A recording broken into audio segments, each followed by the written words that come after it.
Masyarakat khususnya kaum milenial harus diedukasi jika memiliki hunian rumah di usia muda tidaklah sulit, mengingat batas usia untuk pinjaman di perbankan masih tergolong cukup panjang. Di samping itu, investasi berupa tanah dan rumah di Bali masih sangat potensial, mengingat harganya yang selalu meningkat. Rumah sudah menjadi kebutuhan papan yang selalu akan diminati masyarakat. Menurut Ketua DPD RAI Bali, Pandey Agus Permanawidura, keterbatasan masyarakat saat ini untuk membeli rumah sangat besar karena rumah seolah-olah menjadi barang mewah yang sulit dimiliki dan harganya pun tinggi. Namun DPD RAI Bali sendiri sudah melakukan inovasi untuk memberikan edukasi kepada kaum milenial, khususnya upaya memiliki hunian rumah tidaklah sulit seperti yang dibayangkan.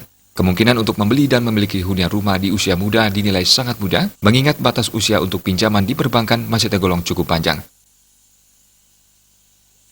Jadi untuk rumah ini memang agak sedikit sulit bagi mereka untuk memiliki.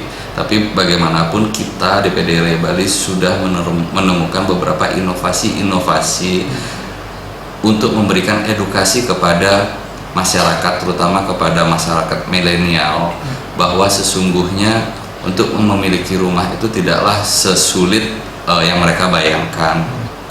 Di Bali ini ketika kita berbicara harga tanah dan harga rumah, memang indikasinya kan selalu naik, walaupun kadang-kadang naiknya secara drastis ataupun tidak terlalu signifikan. Tapi kalau saya melihat memang statistik selalu mengatakan harga tanah di Bali ini selalu naik. Jadi saya merasa tidak perlu dikhawatirkan bagi kaum milenial untuk dapat membeli rumah di saat-saat muda.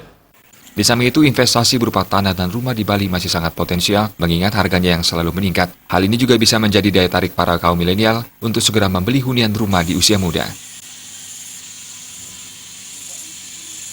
Andika, Bali TV.